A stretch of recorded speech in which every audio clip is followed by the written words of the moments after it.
చిన్న ప్రార్థన చేసుకుందాం. ప్రియ ప్రభువా, మా దేవ, స్తుతులకు పాత్రుడా, మరి ఒక పరిశుద్ధ దినమును మీరు మాకు అనుగ్రహించిన విధానమును బట్టి మీ స్తుతులు. వినూతన సంవత్సరము మా తండ్రి, మమ్మల్ని మేము నీ వాక్యపు వెలుగులో పరిశీలన చేసుకుంటూ పరిశుద్ధాత్మదేవ లోకమంతటికి మాకును మీరు అనుగ్రహించిన గొప్ప కృపను గురించి మేము జ్ఞాపకం చేసుకుని ఆ కృపలో పరిపూర్ణులుగా జీవించడానికి మమ్మల్ని మేము పరీక్షించుకోవటానికి నూతనపరుచుకోవటానికి మాకు ఇచ్చినటువంటి శ్రేష్టమైనటువంటి దినములను బట్టి కృప అంతటిని బట్టి దేవానికి వందనాలు చెల్లిస్తున్నాం. పరిశుద్ధాత్మదేవ అటు నిశ్చయతతో ప్రతి కుటుంబము, ప్రతి విశ్వాసి, ప్రతి బిడ్డ పరిపూర్ణులుగా జీవించడానికి నీ నడిపింపును అనుగ్రహించమని బ్రతిమలాడుకుంటున్నాం. ప్రియ ప్రభా, ఈ సమయంలో నీ వాక్యమును మేము ధ్యానము చేయనేటట్టుగా నా నోటి మాటలు మా అందరి హృదయ ధ్యానము మీ దృష్టికి అంగీకారంగా, మా అందరి ఆత్మీయ జీవితాలకు దీవెనకరంగా మీరే మాతో మాట్లాడమని యేసు నామమున వేడుకొనుచున్నాం తండ్రి. దయచేసి కూర్చోనండి.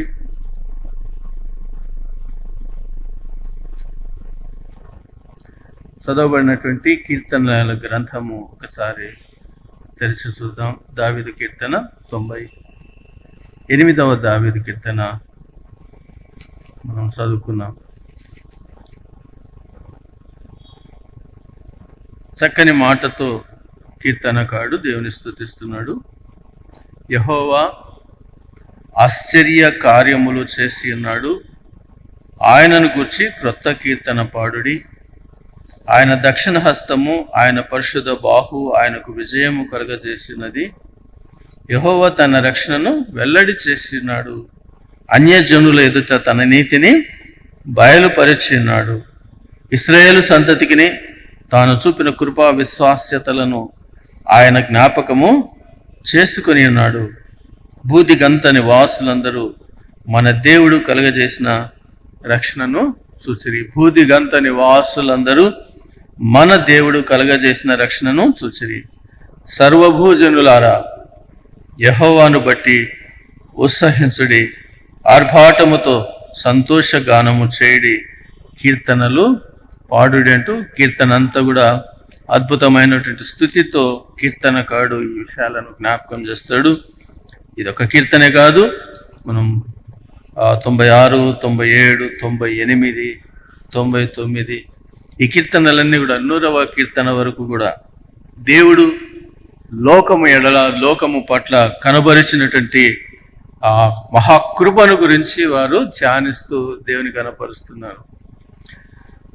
ప్రేమినులరా, ఇశ్రాయేలీల యొక్క జీవితాన్ని గురించి ఒకవేళ మనం ఆలోచన చేస్తే ఈ కీర్తనలను వారి యొక్క దృష్టితో మనం ఆలోచన చేస్తే దేవుడు వారి ఎడల జరిగించిన గొప్ప కార్యములను బట్టి, విమోచనను బట్టి, వారికి న్యాయాధిపతులను, ప్రవక్తలను, రాజులను ఇచ్చి వారి కొరకు ఒక గొప్ప రాజ్యాన్ని స్థాపించినటువంటి విధానం అంతటిని బట్టి కదా ఈ ప్రామిస్ దేవుడు అబ్రహాముతో మొదలుపెట్టి ఆ తర్వాత ఆయన తాను ఇచ్చినటువంటి వాగ్దానమును మరువని దేవుడుగా 400 సంవత్సరాలు ఐగుప్తులో చెరలో బానిసలుగా లేక ఐగుప్తులో వృద్ధి చెందినటువంటి ఇశ్రాయేలీలు కొద్దిమందిగా వారు అక్కడికి వెళ్తారు. యాకోబు సంతతిగా యోసేపును దేవుడు అద్భుతమైన రీతిగా నడిపించినటువంటి కారణాన్ని బట్టి ప్రేమినులారా, క్లుప్తంగా జాగ్రత్తగా మనము దేవుని యొక్క ప్రణాళికను యోచన చేస్తూ ఆ ప్రణాళికలో పోయిన వారం నేను జ్ఞాపకం చేసినాను, దేవుని యొక్క ప్రణాళికలో మనమందరం కూడా భాగస్థులము. జగత్తు పునాది వేయబడినది మొదలుకొని దేవుని యొక్క ప్రణాళికలో మనమంతా కూడా ఉన్నాము అన్న విషయాన్ని మనం జ్ఞాపకం చేసుకుంటూ వస్తున్నాం. గత క్రిస్మస్, న్యూ ఇయర్ సందర్భంగా ఈ ఆలోచన విధానాన్ని మనం జ్ఞాపకం చేసుకుంటున్నాం. యెహోవాను దేవునిగా కలిగిన జనులు ధన్యులు అని చెప్పబడినటువంటి ఆ మాటలో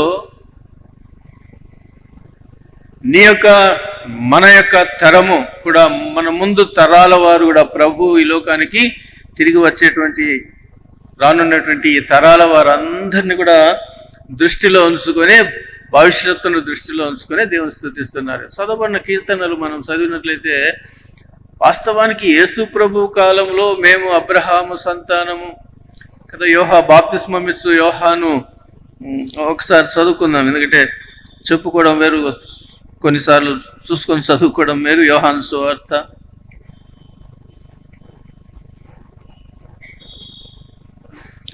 క్షమించండి, సర్పసంతానమా మీకు బుద్ధి చెప్పిన వాడెవడు? యేసు వార్తలు ఉందండి. లూకా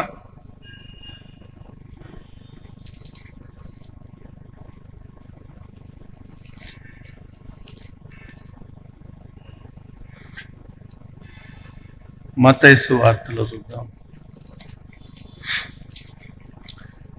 బాప్తిస్మమిచ్చు యోహాను బాప్తిస్మం ఇచ్చేటువంటి సందర్భంలో యోహాను తన యొద్దకు వచ్చిన వారితో చెప్తున్నటువంటి మాట ఏమంటున్నాడు చూడండి. అతడు పరిసయ్యులలోను సద్దూకయ్యులలోను, యోహాను సువార్త 3వ అధ్యాయం 7వ వచనం, అతడు పరిసయ్యులలోను సద్దూకయ్యులలోను అనేకులు బాప్తిస్మము పొందవచ్చు చూచి, సర్పసంతానమా మీకు బుద్ధి చెప్పినవాడు ఎవడు? మారు మనస్సుకు తగిన ఫలములు మీరు ఫలించండి అని చెబుతూ ఏమంటున్నారు అక్కడ? అబ్రహాము మాకు తండ్రి అని మీలో మీరు చెప్పుకొని తలంచవద్దు. వాళ్ళని సర్పసంతానమా అని దాదాపు 1000 సంవత్సరాల తర్వాత ఈ బాప్తిస్మము ద్వారా ఇశ్రాయేలీలకు కలుగజేసినటువంటి ఆ రక్షణను కూర్చున్నటువంటి ఈ ప్రణాళికలో భాగంగా బాప్తిస్మమిచ్చు యోహాను 400 సంవత్సరాలు ఐగుప్తులో వారు బానిసలుగా ఉన్నారు. నిజంగా దేవుని యొక్క ప్రణాళిక చాలా ఆశ్చర్యకరంగా మనకు కనిపిస్తుంది.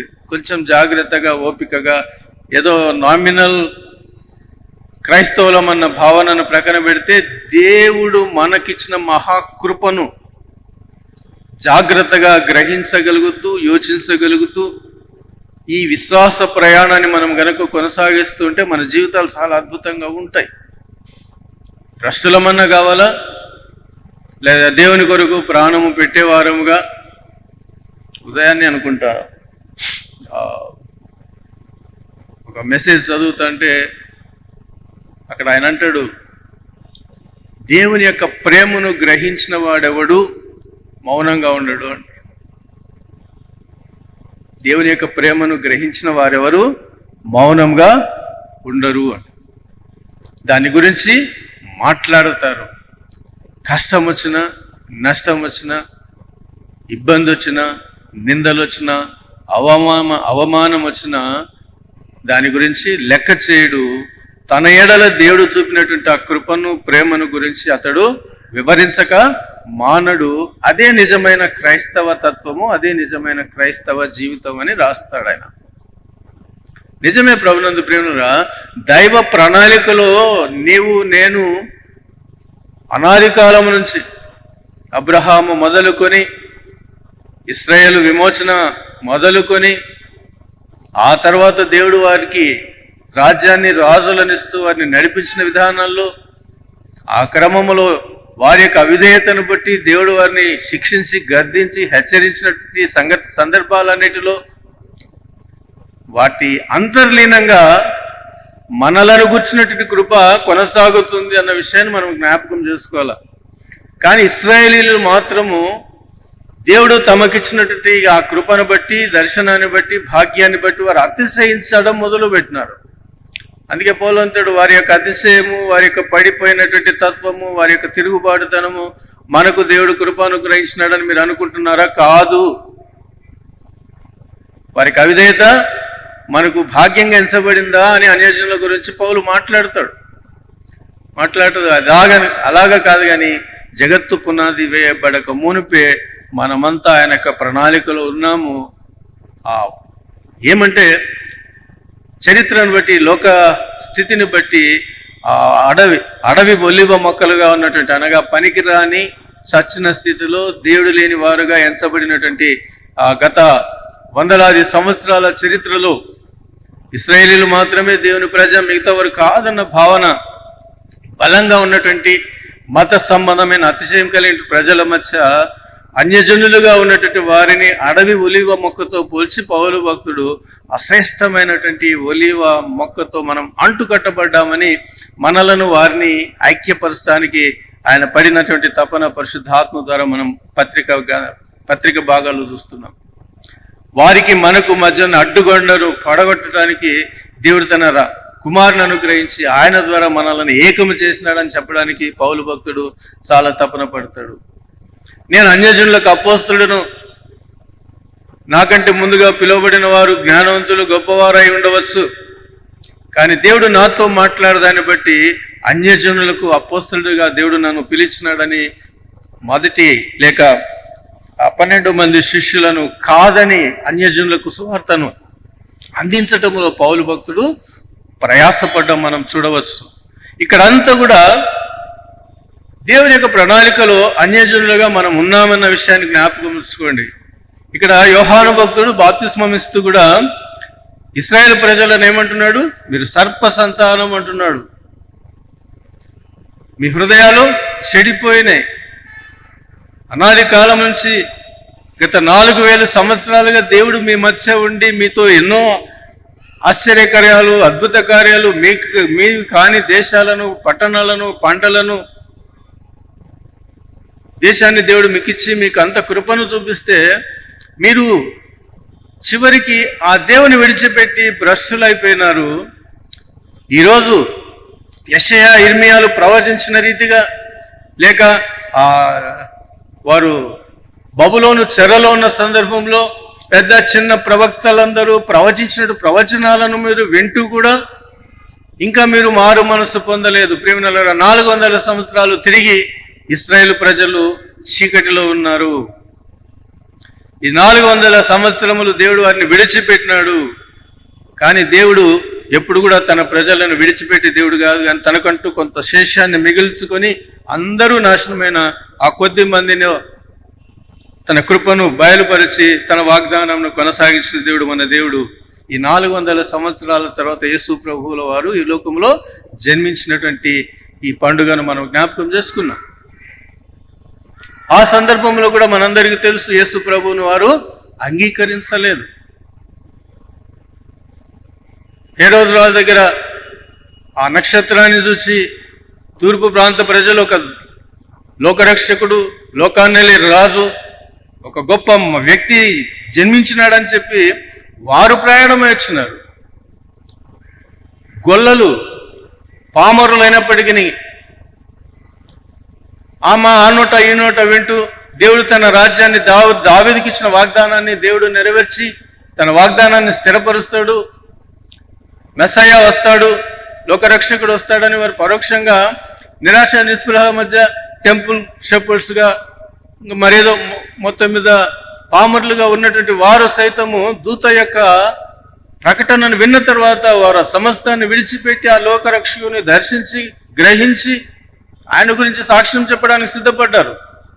కానీ టెంపుల్ ప్రీస్ట్స్ మాత్రము, యాజక బృందము మాత్రము, శాస్త్రులు పరిసయ్యులుగా మేము యూదా ప్రజలమని యూదా వారిని 5 తెగలుగా మనం చూస్తూ ఉంటాం. ఇక్కడ శాస్త్రులు, పరిసయ్యులు, సదుకాయులు ఇంకా చదువుకున్నాం. ఇక్కడ మనం చదువుకున్న భాగంలో సో మేము దేవుని ప్రజలమన్న అతిశయము వారిలో ఉండటాన్ని బట్టి వారిని బాప్తిస్మం ఇచ్చే యోహాను ఏమంటున్నాడంటే మీరు సర్ప సంతానము అంటున్నాడు. మీ హృదయములో అంతా కూడా పాపము, చెడుతనము, విషం ఉంది. మంచి ఏదైనా ఉందని నేను చూడాలని పరిశీలన చేస్తే ఏ ఒక్కడు కూడా మంచివాడు కనపడలేదు, నీతిమంతుడు కనపడలేదు, న్యాయం కనపడలేదని మనం అనేక ప్రవచనాలు మనం చదువుకున్నాం గత కొద్ది వారాలుగా. ఇక్కడ కూడా యోహాను భక్తుడు బాప్తిస్మం ఇచ్చే ఏమంటున్నాడంటే రాబో ఉగ్రతను తప్పించుకుంటకు మీకు బుద్ధి చెప్పిన వాడెవడు? మారు మనస్సుకు తగిన ఫలాలు ఫలించండి. అబ్రహాము మాకు తండ్రి అని మీలో మీరు చెప్పుకున్న తలంచు. ఇది వారికి ఉన్నటువంటి అతిశయం. మనమంతా ఎన్నికలేని ప్రజలము, మనమంతా అన్యజనులము, విగ్రహారాధికులము. ఈ దేశానికి ఆ దేశము యూదేతర ప్రజలందరూ కూడా ఆయా దేశ సంస్కృతులకు బానిసలుగా ఉండి దేవునికి దూరస్తులుగా ఉంటూ పాపము చేత నింపబడి పట్టబడి దేవుని యొక్క ఉగ్రతకు, అదే ఎఫెసీ 2లో మనం చదువుకుంటున్నాం, పాపముల చేత చచ్చిన వారం అని చెప్తాడు. దేవుని యొక్క ఉగ్రతకు, లోక సంబంధములతో కూడా మనము వారితో కూడా జీవించి దేవుని యొక్క ఉగ్రతకు పాత్రమైన వారముగా మనం ఉన్నామంటాడు. అయితే అలాంటి స్థితిలో ఉన్నటువంటి నిన్ను నన్ను విమోచించటానికి దేవుడు కరుణ సంపన్నుడైంది తన కుమారుని ద్వారా నిన్ను నన్ను ఇశ్రాయేలును రక్షించినాడు. ఇశ్రాయేలుకు మెస్సయ అయితే మనకు లోక రక్షకుడు యేసు. ప్రేమనులారా, ఈ అబ్రహాము సంతానమని మీలో మీరు విర్రవీగుతూ ఉన్నారు. దయచేసి ఆ తర్వాతి భాగం అందరూ చదవాలని కోరుకుంటున్నా. 3వ అధ్యాయము 8వ వచనము. అబ్రహాము, అందరూ తీయండి, బైబిల్స్ తీయండి. ఇది నీ గురించి నా గురించి పరిశుద్ధ గ్రంథంలో పాత నిబంధనలు అనేక పర్యాయాలు చెప్పబడ్డాయి. మీకు జ్ఞాపకం చేసినాను. అబ్రహాము వలన భూమి మీద ఉన్న సకల వంశాలు దీవించబడతాయని ఆ రోజే నిన్ను నన్ను తన ప్రణాళికలో దేవుడు నిర్మించుకున్నాడు. యేసు ప్రభువుల వారు వచ్చిన తర్వాత ఈ బాప్తిస్మము ప్రక్రియ ధర్మశాస్త్ర సంబంధమైనటువంటి ఆ మట్టుకు అంత మట్టుకు నెరవేర్చబడాలన్నటువంటి విషయాన్ని యూదులు అంగీకరించాలన్న ఉద్దేశంతో ఈ కార్యం అంతా జరుగుతుంది. మరి ఇక్కడ కూడా దేవుడు నిన్ను నన్ను జ్ఞాపకం చేసుకుని మాట్లాడుతున్నాడు. చదవండి. అబ్రహాము మాకు తండ్రి అని మీలో మీరు చెప్పుకొన తలంచవద్దు. దేవుడు అన్నకు పిల్లలను పుట్టింపగలడని మీతో చెప్పుచున్నాను. ఎవరికి దేవుడు రాళ్ల వలన పుట్టింపగలడు? ఎవరిని? ఈ రాళ్ల వలన దేవుడు అబ్రహాముకు పిల్లలను పుట్టిస్తాను అంటున్నాడు. చెప్పండి. అబ్రహాము సంతానం అని వారు అతిశయపడుతున్నారు, గర్విస్తున్నారు. వారిని గురించి సర్ప సంతానం అనే దేవుడు వారిని గద్దిస్తున్నాడు బాప్తిస్మ యోహాను ద్వారా. ఇలాగ అతిశయపడుతున్నటువంటి మీకు మీ మధ్య ఈ రాళ్ల వలన దేవుడు అబ్రహాముకు సంతానాన్ని పుట్టిస్తాడు, మీరు అతిశయపడుతున్నారు. ఆ రాళ్ళు ఎవరంటే నీవు నేను, అన్యజనులైన వారు. ఈ కృపకు పాత్రులుగా ఎంచబడని తరమంతా కూడా ఆ రోజు నుంచి ఈ రోజు వరకు, ముందు తరాల వరకు, ప్రభు తిరిగి వచ్చు పర్యంతము వీరందరూ విశ్వసించు వారందరికీ దేవుని పిల్లలవుటకు ఆయన అధికారాన్ని, కృపనిచ్చేటువంటి దేవుడు మన దేవుడు. మరి బాప్తిస్మం ఇచ్చే యోహాను చాలా స్పష్టంగా చెప్తున్నాడు. అబ్రహాము మాకు తండ్రిని మీరు అనుకుంటున్నారేమో. ఇంత మాట విని హెచ్చరింపి గద్దింపబడిన తర్వాత కూడా యేసు స్వామితో ఇదే వాదన చేస్తున్నారు వాళ్ళు. మేము అబ్రహాము పిల్లలము అని. అబ్రహాము ముందే నన్ను తండ్రిగా దేవుడు యేసు స్వామి తనను స్తుతించినటువంటి విషయాన్ని గురించి మాట్లాడితే, అబ్రహాం పుట్టక ముందే నువ్వు ఉన్నావా? అదెట్లా సాధ్యము? మేము అబ్రహాము సంతానం అని అతిశయపడి యేసు స్వామిని తిరస్కరించినటువంటి సంఘటనలు మనం కొత్త నిబంధనలో లేక సువార్త భాగాల్లో మనం చూడవచ్చు. ప్రియమైన వాళ్ళరా, యేసుక్రీస్తు ప్రభువుల వారి లోకానికి అనుగ్రహించబడటం ద్వారా ఈ పరిశుద్ధ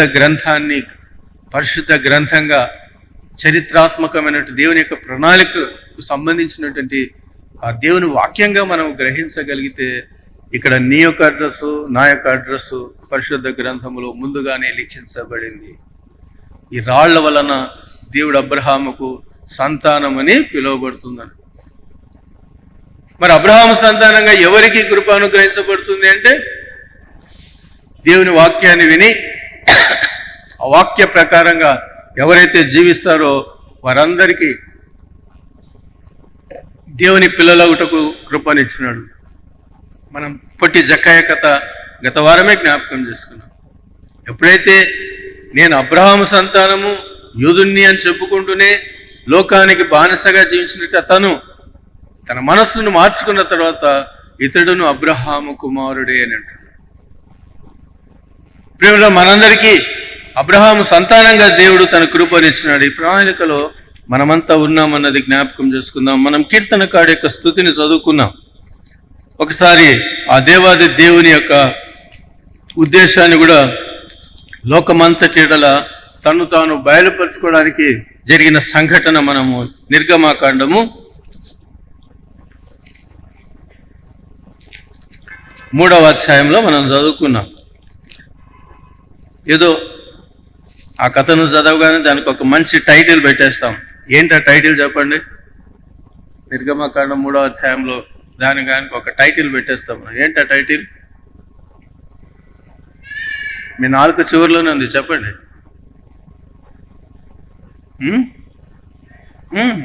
మండుతున్న ద బర్నింగ్ బుష్ అని పిల్లలకు మనం చక్కని కథ చెప్తాం కదా. ఈ బర్నింగ్ బుష్ కథలో దేవుడు తను తాను ఈ లోకానికి రివీల్ చేసుకున్నటువంటి పరిస్థితి కూడా మనం మర్చిపోతూ ఉంటాం.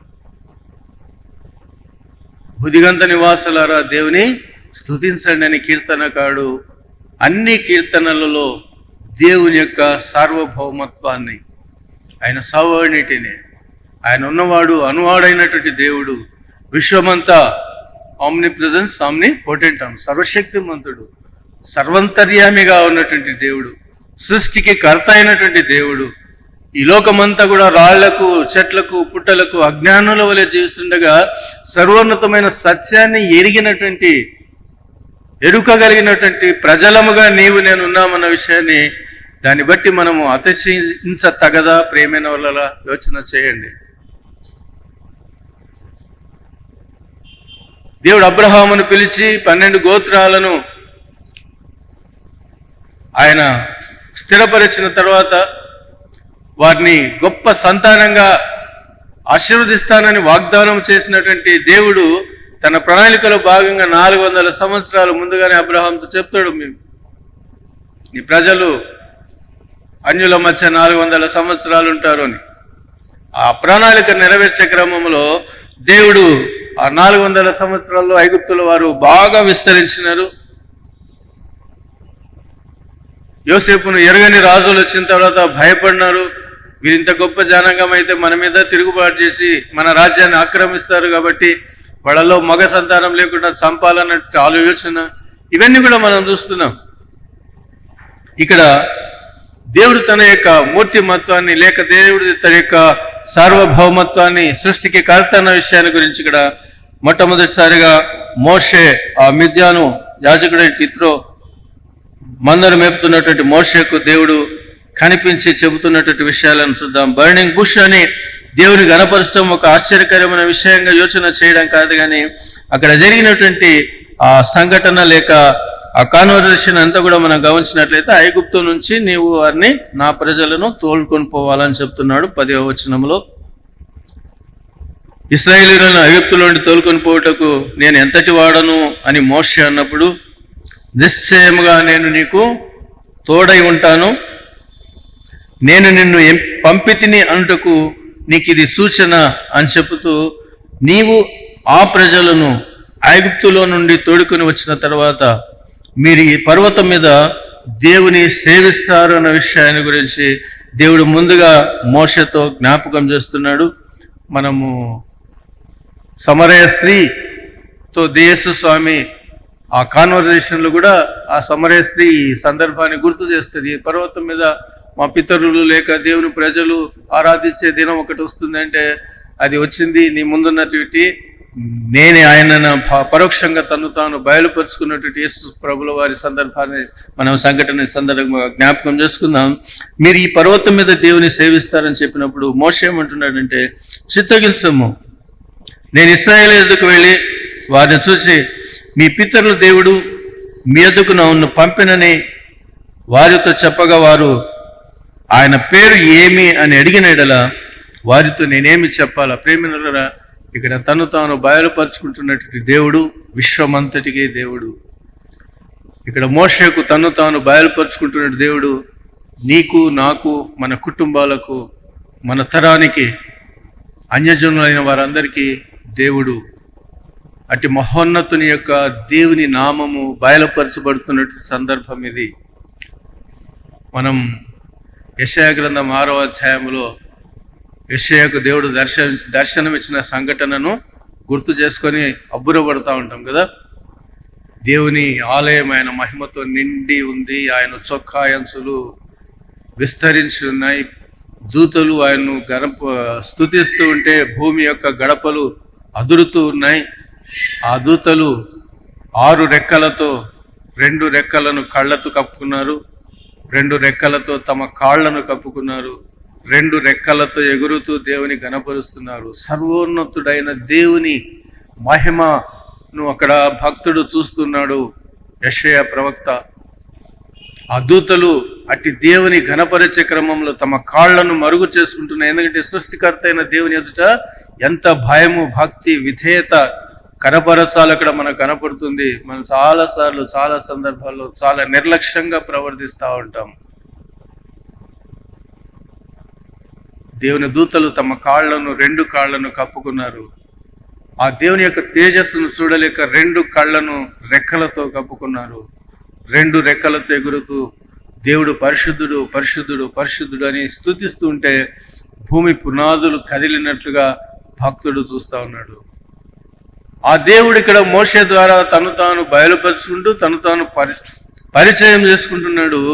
ఈ పరిచయము ప్రేమనులరా హృదయాలను దేవుని వైపు తెరచి చూస్తూ, ఇది నీకు నాకు తను తాను బయలుపరుచుకున్నటువంటి దేవుడు, నిన్ను నన్ను పిలిచినటువంటి దేవుడు, నీ కోసం నా కోసం మానవుడిగా అవతరించి తను తాను తగ్గించుకొని దీనుడిగా దాసుడిగా రిక్తుడిగా చేసుకొని తన ప్రాణము పెట్టినంతగా నిన్ను నన్ను ప్రేమించిన దేవుడు, ఆ మహోన్నతుడైన దేవుడు మన కొరకు దిగివచ్చి నిన్ను నన్ను ప్రేమించి తన కృపను మనకిచ్చి పరిశుద్ధ బాప్తిస్మము ద్వారా కావచ్చు, మనల్ని మనం దేవునికి ప్రతిష్ఠించుకోవటం ద్వారా కావచ్చు, దేవుడిచ్చినటువంటి ఆ పిలుపును బట్టి అటు దేవునిగా కలిగినటువంటి జనులముగా మనము ధన్యులుగా పిలువబడుతున్నాం.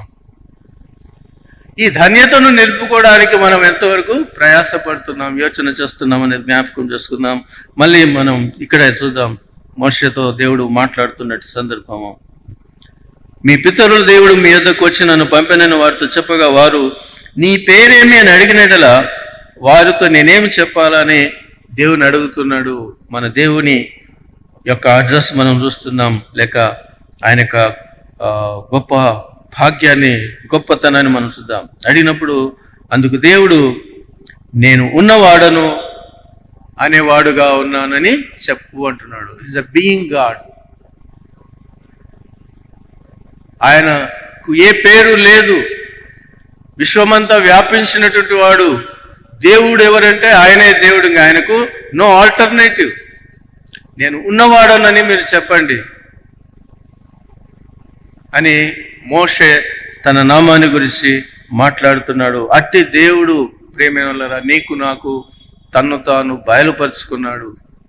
అట్టి దేవుడు నీ కోసం నా కోసం అంత మహిమ ప్రభావం కలిగిన దేవుడు. మోషే కూడా అడిగినాడు కదా, నిన్ను చూడాలని నేను ఆశపడుతున్నాను అన్నప్పుడు నువ్వు నన్ను చూడలేవు. 40 రోజులు దేవునితో సహవాసము కలిగి ధర్మశాస్త్రాన్ని తీసుకున్నప్పటికీ కూడా బహుశా తన తేజస్సును అతడు చూడలేడని దేవుడు తన పద్ధతి ప్రకారంలో మోషేతో సమయాన్ని గడిపింటాడు.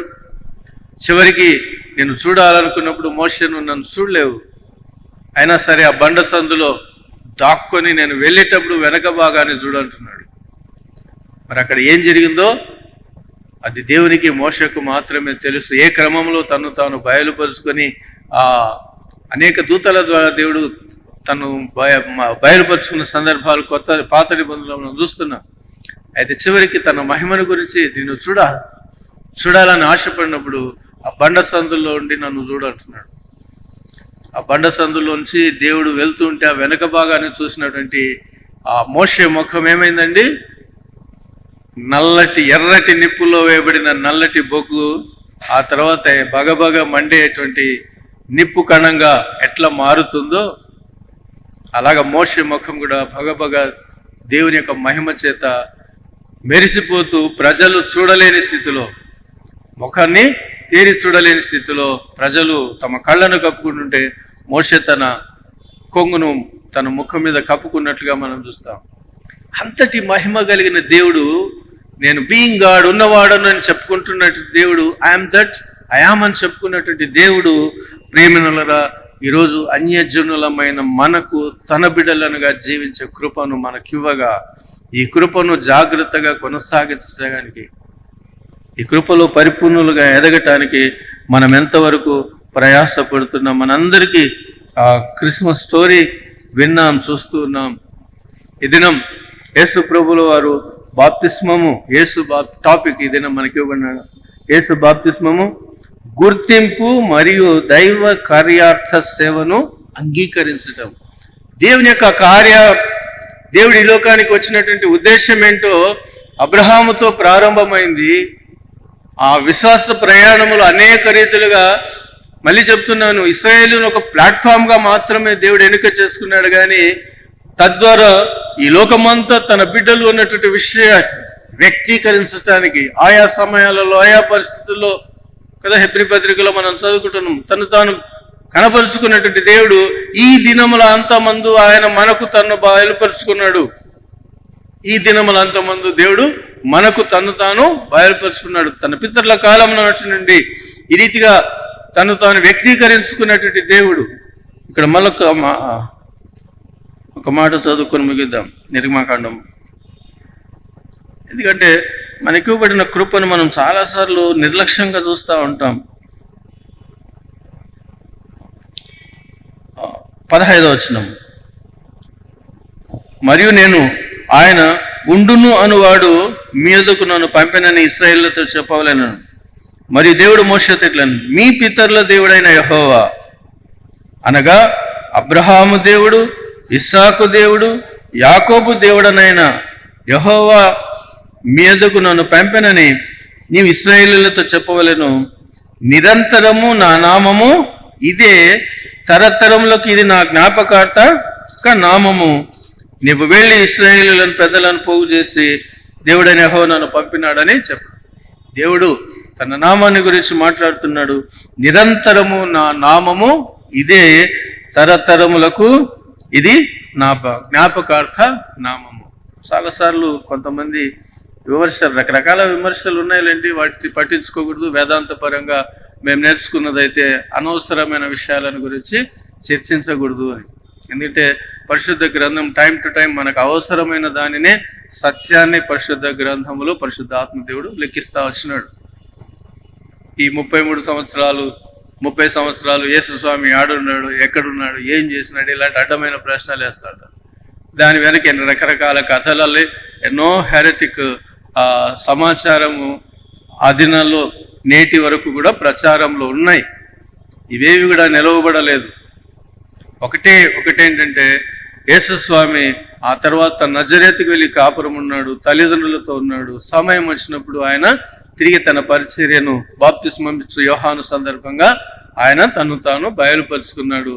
ఆ సందర్భంలో ఈయన నా కుమారుడు, ఈయన మాట వినండి, ఈయన నేను ఆనందిస్తున్నానని పరలోకం నుండి దేవుడు అక్కడ ఈ లోక రక్షణ ప్రణాళికలో భాగంగా నీకు నాకు కృపనిచ్చినాడు అన్న విషయాన్ని మనం జ్ఞాపకం చేసుకున్నాం.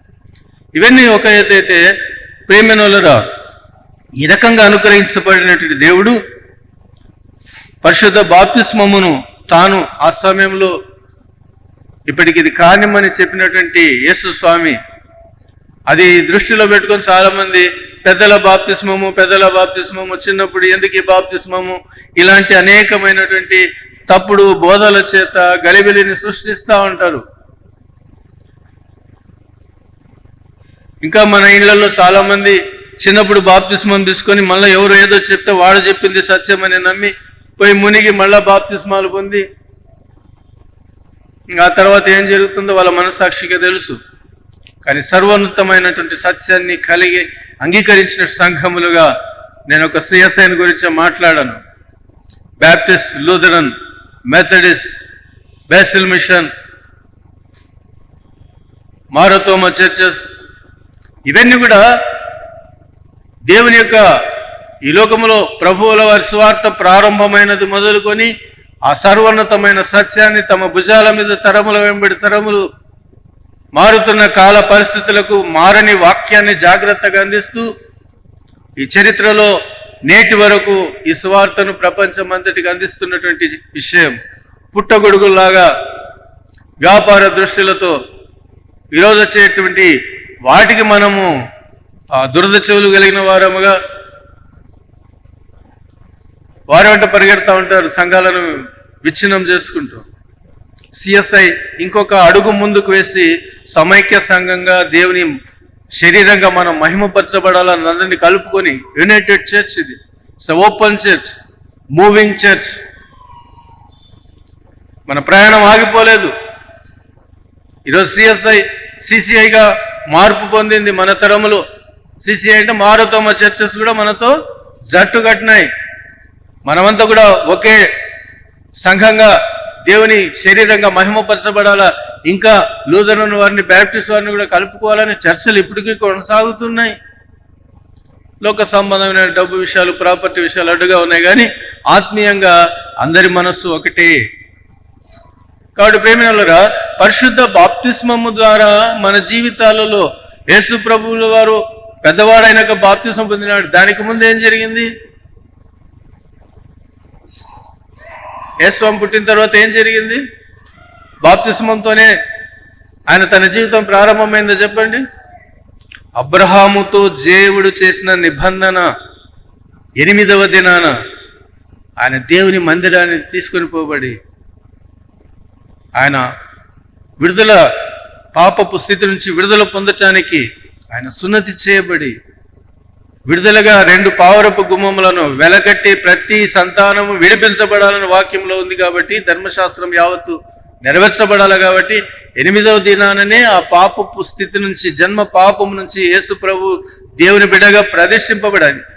శరీర సంబంధిగా, లోక సంబంధిగా ఇది జరగాలి. కాబట్టి ఆ తర్వాత యేసు ప్రభును చంపాలని ఆనాటి ప్రభుత్వము, రాజులు, ఆ రోమ ప్రభుత్వపు అధికారులు వెతుకుతూ ఉన్నారు. యేసు ప్రభు కాలంలో ఉన్నటువంటి హేరోదు రాజు ఏం చేసినాడో మనందరికీ తెలుసు. 2 సంవత్సరాల వయసున్న పిల్లలందరినీ కూడా చంపేసినాడు. ఆ పిల్లల్లో వీడు చనిపోయింటాడులే అని ఇంకా ఆ తర్వాత వచ్చినటువంటి రాజులు పట్టించుకోలేదు. ఒకవేళ ఆయన ఆనవాళ్ళు కనపడితే చంపాలన్న ప్రయత్నాలు కూడా జరుగుతూ ఉంటాయి. అందుకే దేవుని దూత టైం టు టైం వారిని హెచ్చరిస్తూ వారు ఎక్కడ ఉండాలా, ఎలాగ సిద్ధపడాలన్న విషయాన్ని పరిశుద్ధాత్మ దేవుడు జాగ్రత్తగా యోసేపు మరియలతో, ఆయన కుమారుడైనటువంటి యేసు స్వామిని జాగ్రత్తగా తన సొంత పనుల మీద, కుటుంబ విషయాల్లో నడిపించుకుంటూ తల్లిదండ్రులకు సహాయం చేస్తూ సమయం వచ్చినప్పుడు బాప్తిస్మం ఇచ్చు యోహాను తిరిగి ఆ చరిత్రలో ఇశ్రాయేలుకు మారు మనసును కూర్చున్నటువంటి ఆ లోకరక్షకునికి మార్గాన్ని సిద్ధపరచని ప్రవచనాల్లో చెప్పబడినటువంటి రీతిగా బాప్తిస్మం ఇచ్చు యోహాను తిరిగి ఆయన అడవిలో నుంచి వచ్చి ప్రజల మధ్యకు వచ్చి బుద్ధి చెప్పినటువంటి సందర్భంలో తిరిగి యేసు స్వామి మనకు కనపడుతున్నాడు. ప్రేమనులారా, దేవుని యొక్క ప్రణాళిక మర్మము లోకమంతటి రక్షణ కొరకు, నా యొక్క రక్షణ కొరకు ఆశ్చర్యకరమైన రీతిగా, అద్భుతమైన రీతిగా పరిశుద్ధాత్మ జీవితుడు నడిపించబడుతూ అవసరమైన సంగతులని మనం ఇక్కడ చూడగలుగుతున్నాం. దేవునికి స్తుతులు చెల్లిద్దాం. ఈ క్రమంలో నీవు నేను ఉన్నామని జ్ఞాపకం చేసుకుందాం. ఆ తర్వాత ఆయన యందు విశ్వాసం ఉంచిన వారందరికీ దేవుని పిల్లలటకు అధికారం ఇచ్చినట్లుగా మనం చూస్తున్నాం. ఆది క్రైస్తవ సంఘంలో పరిశుద్ధాత్మ బాప్తిస్మము, యోహాను బాప్తిస్మం అని 2 బాప్తిస్మాల ద్వారా క్రైస్తవ విశ్వాసాన్ని బలపరుస్తూ వెళ్ళినటువంటి సందర్భాలు మనం చూస్తున్నాం. ఆ తర్వాత పరిశుద్ధాత్మ బాప్తిస్మానికి ప్రాధాన్యత ఇచ్చినట్లుగా మనం చూస్తున్నాం. కానీ జన్మ పాపమును గుర్చినట్టు అవగాహన నాటి నుండి నేటి వరకు నిలచి ఉంది. నా తల్లి పాపంతోనే నన్ను గర్భము ధరించిందనే వాక్యము అది నేటికి స్థిరంగా ఉంది. ఆ జన్మ పాపము నుండి మనము విడుదల పొందాలంటే చిన్నతనములోనే, ఆ బాలుడుగా ఉన్న సమయంలోనే పరిశుద్ధ బాప్తిస్మము ద్వారా మన పాపపు స్థితి కడుగువేయబడి మనలో ఒక నూతన కార్యాన్ని, ఆత్మీయమైన కార్యాన్ని దేవుడు స్థాపిస్తున్నాడు. అందులో జాగ్రత్తగా మనము, మన పిల్లలు ఎదగాల్సిన అవసరత ఎంతైనా ఉంది అన్న విషయాన్ని జ్ఞాపకం చేసుకుందాం. నేను ఈ సందర్భంగా పదే చెప్తున్నాను అనుకోకపోతే, జీటీ అబ్రామ్ తండ్రి గారు తన యొక్క పసిబిడ్డ కొద్ది గంటల్లో మనవరాలు అనుకుంటాను, ఆ బిడ్డ చనిపోతారని డాక్టర్స్ డిక్టేర్ చేసినారు. 10 గంటలప్పుడేమో డెలివరీ అయింది. ఆ పాప కోడలు, ఆ బిడ్డ బతుకదని చెప్పినారు. దాదాపు 11 గంట ఆ సమయంలో నాకు రాత్రి ఫోన్ చేసినాడు, వెళ్ళి బాప్తిస్మం ఇయ్యని అంటున్నాడు. ఏమంత అవసరం అనిపించింది. నేను కొంచెం విసుగున్నాయి నిద్రమబ్బులో. ఇప్పుడు బాప్తిస్మం ఇయ్యాలని రూలా? అవసరమా అన్నట్టుగా కొంచెం విసుకున్నా. థియోడోర్, నువ్వేం చేస్తావో నాకు తెలియదు, హాస్పిటల్కి వెళ్ళి ఆ బిడ్డకు బాప్తిస్మం ఇయ్యి అన్నాడు. అప్పుడు నాకు డీసీ వారు, ఇంకా బిషప్ కాలేదనుకో, ఆయన ఊర్లో లేరు. సరే రెయిన్బో హాస్పిటల్కి వెళ్ళి నేను బాప్తిస్మం ఇవ్వాల్సి వచ్చింది. ఎందుకంటే జన్మ పాపము కడగబడాల, జన్మ పాపము కడగబడాల. ఆ బిడ్డకు బాప్తిస్మం ఇవ్వటం జరిగింది. ప్రేమలో చాలా మంది తప్పుడు బోధాల చేత అటు ఇటు పరిగెడతారు. సరే, బాప్తిస్మం ద్వారా మన జీవితాల్లో కలుగుతున్నట్టు మార్పును ఒక్కసారి చాలాసార్లు గుర్తు చేసినాను, ఒక్కసారి జ్ఞాపకం చేసుకుని నేను ముగిస్తాను. రోమీయులకు రాసిన పత్రిక, పౌలు రోమీయులకు రాసిన పత్రిక 6వ అధ్యాయములో బాప్తిస్మం ద్వారా మనలో జరిగేటువంటి ఆ మార్పును గురించి జ్ఞాపకం చేస్తున్నాడు. ఏమంటున్నాడు చూడండి, 3వ వచనం, రోమా 6:3లో, క్రీస్తు యేసులోనికి బాప్తిస్మం పొందిన మనమందరము ఆయన మరణంలోనికి బాప్తిస్మము పొందితిమి అని మీరు ఎరగరా అంటున్నాడు. యేసుస్వామి మరణములోనికి కూడా మనము బాప్తిస్మం పొందినాం. ఎంతమంది సిలువబడ్డారు యేసు ప్రభు కాలం నుంచి అన్న ప్రశ్న వేస్తే చాలా మంది 3 పేరు దగ్గర ఆగిపోతా అంటాం. యేసుస్వామి 2 దొంగలని. కానీ ప్రేమనులరా, పాపమును బట్టి నీవు నేను మన పాపములు ఆయనతో కూడా సిలువ వేయబడి చనిపోయి పాతి పెట్టబడ్డాం. ఎంతమంది అంటే ఆ రోజు నుంచి ఈ రోజు వరకు కొన్ని కోట్ల మంది సిలువ వేయబడ్డాం. వారిలో నీవు నేనున్నాం. మన పాపముల విషయమే మనం క్రీస్తుతో కూడా చనిపోయినాం. క్రీస్తుతో కూడా మన పాపములు మేకుతో మన పాపాలు కొట్టబడి మనం ఆయనతో కూడా సిలువ వేయబడ్డాం.